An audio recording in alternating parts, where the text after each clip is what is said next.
What's up, YouTube? It's Preston here because I can't think of a good name to call myself.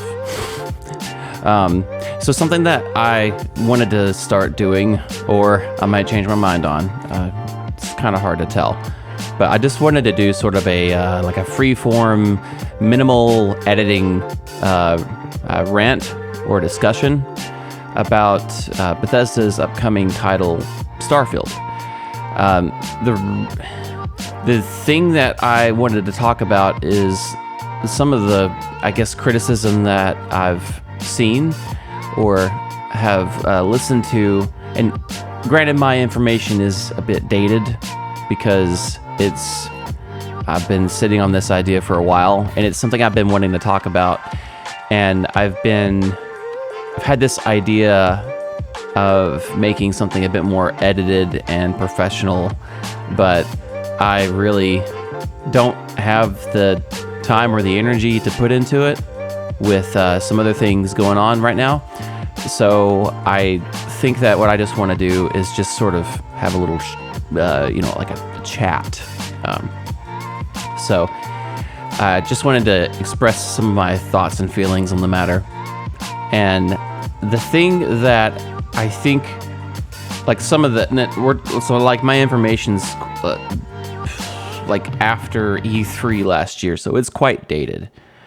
I know that they have pushed the deadline to like later on this year. But anyways, that's a topic for another day. The thing that I want to talk about right now is, I guess what we can expect from this. So I think that Starfield is going to be more or less Fallout 4 in space. There's been some talk of it being like, oh, it's another No Man's Sky clone, or something like that, or Minecraft in space. I don't know. I don't agree with those sentiments, because I think that we need to understand what Todd Howard's mindset is. And I think that it's more of Todd wants to improve on the things that Todd Howard's Bethesda has worked on. And, so like going all the way back to Morrowind, well, Morrowind is quite different than Daggerfall. All right, Todd Howard was the creative director on it, and it was vastly different. So, I think that, and then, so we jump from Morrowind to Oblivion. Well, yes, there were a lot of cuts, a lot of changes, but that sort of formula was still kind of there. There were still some things that were carried over. And, then it's like, okay, well, then next you compare Skyrim, which was completely different. But the thing is the next game was Fallout 3, which Fallout 3 was a different game altogether, but I think that, it's like, okay, well, let's take the Oblivion, I don't want to really say engine, because the engine itself is not entirely the problem. It's the edits and the cuts and the things they stacked onto it. There's a great video by Zarek Zakharan that talks about what a game engine is and what Bethesda's customization has done to the engine that they are using, that I subscribe to, and I think is a way better explanation than anything I can say right now. So I recommend you go check out his video. So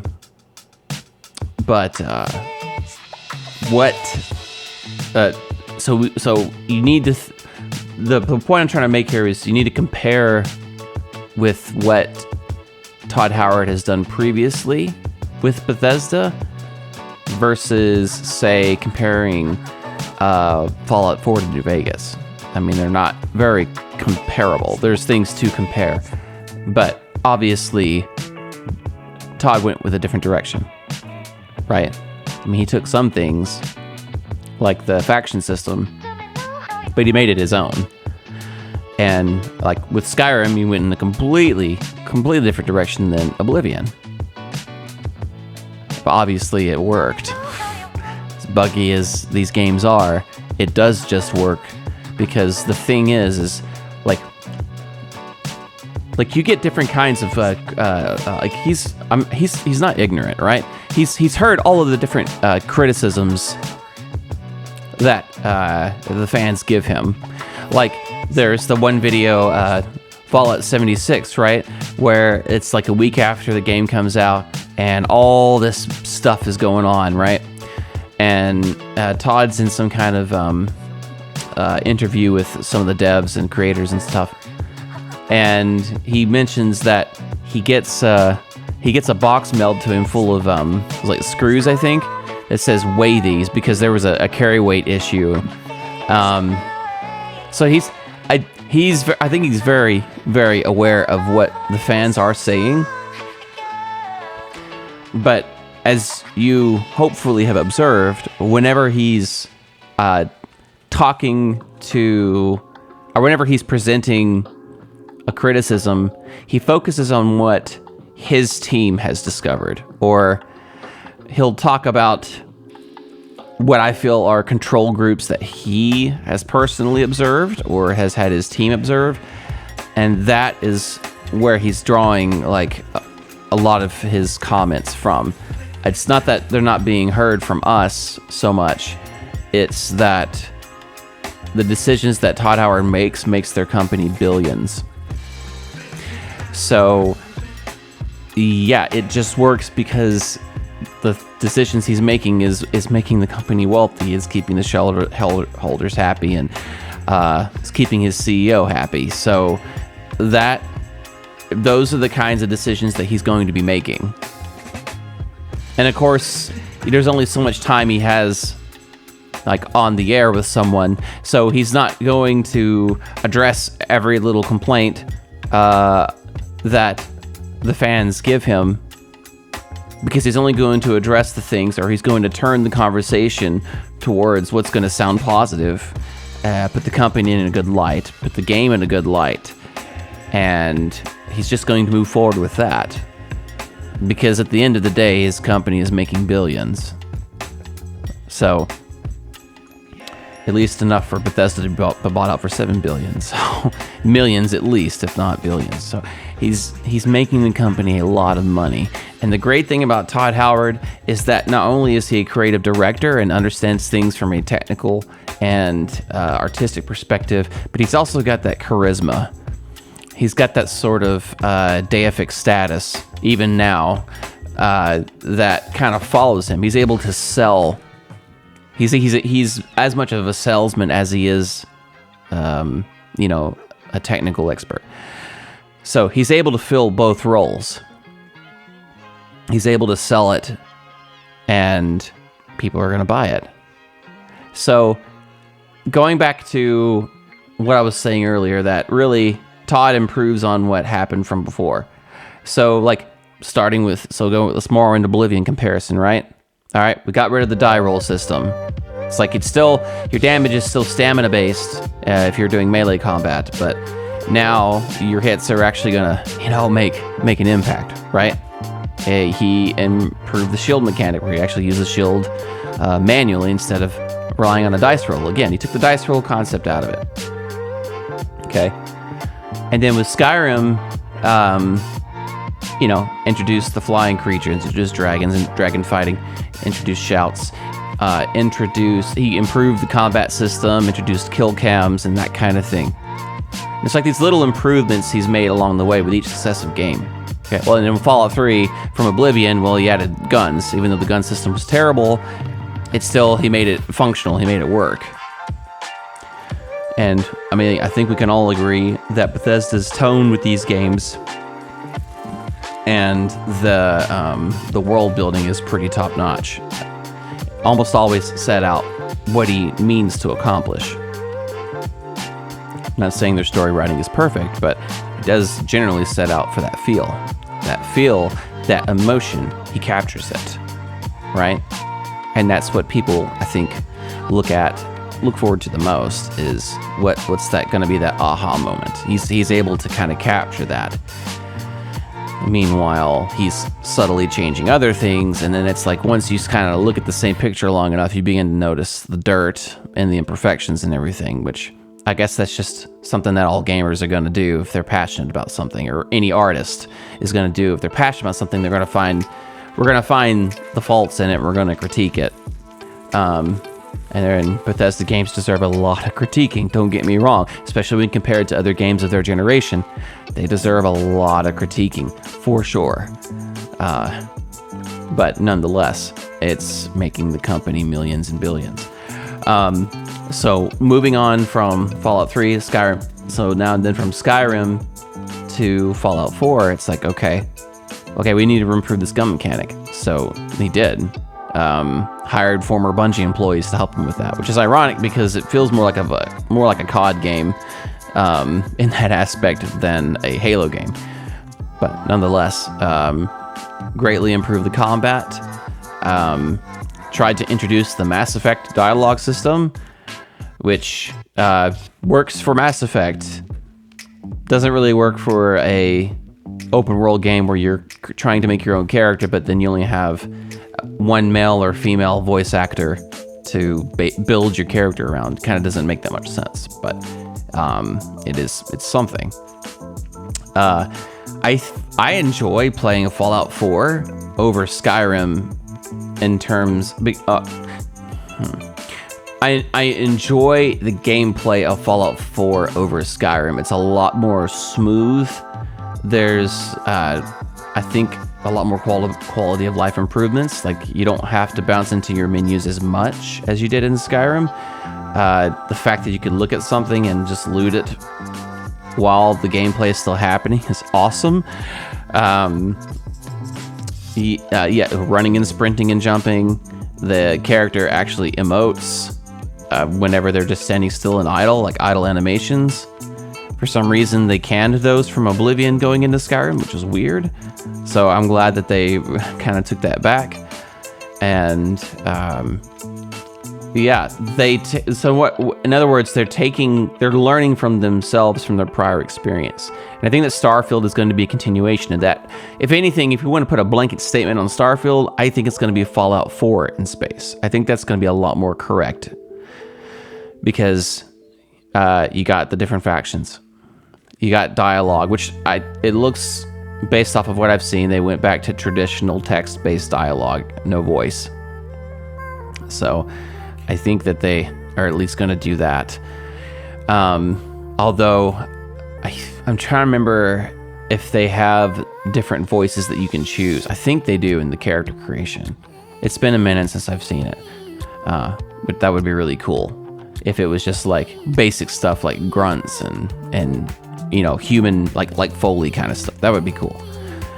I think the character customization is going to be pretty much simple. It's going to be Skyrim-esque, except that you have a little bit more optimization, but you're still going to be choosing 3 basic traits and then kind of going from there. I don't know if there's going to be a special system where you have attributes and stuff. It didn't look like it. It looked like it was just a few sheets of skill choices that you can make, and that's pretty much it. So I guess we'll see on the equipment side if there's any more specialization and optimization there. But yeah, one of the things is that criticisms I saw was it's like No Man's Sky because you have mining lasers. Okay, it's a sci-fi, it's fantasy, and they're using specialized equipment to mine things. Lasers used to mine, okay. It's a sci-fi thing. I don't care. That doesn't bother me at all. It's just a tool. As long as it's effective and it works within the world's mechanics and it has a certain set of boundaries and isn't something ridiculous, then cool. I'm cool with it. Doesn't matter to me. All right, I just want to have fun, Or they're gonna go and then introducing procedural generation for all the different planets and stuff. It sounds like they're doing some bit of detailing, but I kind of hope they do the mini big cities, 10 to 20 or 30, and then have the procedural generation on top of that for the areas that don't get filled out. I hope they do a lot more in detail. It's not just it's not another Radiant AI, kind of thing where it's just copy and paste the same stuff over and over again. I really do hope that they put it is more than 5 cities. I think they mentioned 5 cities that they've actually fleshed out by hand. I really hope they do more than that. And then as far as the space flight thing, I thought it was going to be something like Borderlands 3, where it's really just like an elaborate fast travel system. But it sounds like it looks like they actually have actual space flight, which is really cool. Looking forward to seeing that. I kind of wish there was some kind of magical element to it, like in Star Wars or something, like the Force or whatever, to give your characters some more cool things that they could do. I don't think that that's going to be in there. I think it's going to be a bit more Trekky, but that's fine. Todd's Bethesda and is usually pretty good at coming up with good world building content. So I'm excited to see whatever they have in store. And Todd's emphasis on religion is interesting for a sci-fi game. So we'll see how that goes, I guess. And another point I wanted to make is that I think that despite Fallout 76's abysmal reputation, I think that Starfield's going to be good because, and I say this cautiously, I think it's because this has been on Todd's mind for a while. Because before or during Morrowind's production, that was before Morrowind's production, there are several interviews where Todd refers to this before Morrowind time where they were working on multiple projects, and he mentions the 10th planet. And so I think that it's like, Todd's thinking, okay, I've done all this groundwork for you. Well, I guess it's now ZeniMax. I've done all this groundwork for you. Like, I've done this. I've done the Elder Scrolls stuff, done the Fallout stuff. I want my own thing. And I wanted this before Morrowind. So here's this. Here's Starfield. We're going to call it Starfield. But here's these ideas that's been cooking in my head for 20 to 30 years now. I really want to put them out there. So I think that it actually might be a pretty decent game, with Todd's personal, he has a personal investment in this, I think. I think it's going to be a great game because of that. So, I'm cautiously optimistic, looking forward to it. Won't be buying it day of launch. Only did that once with Skyrim. Won't be doing that anytime soon.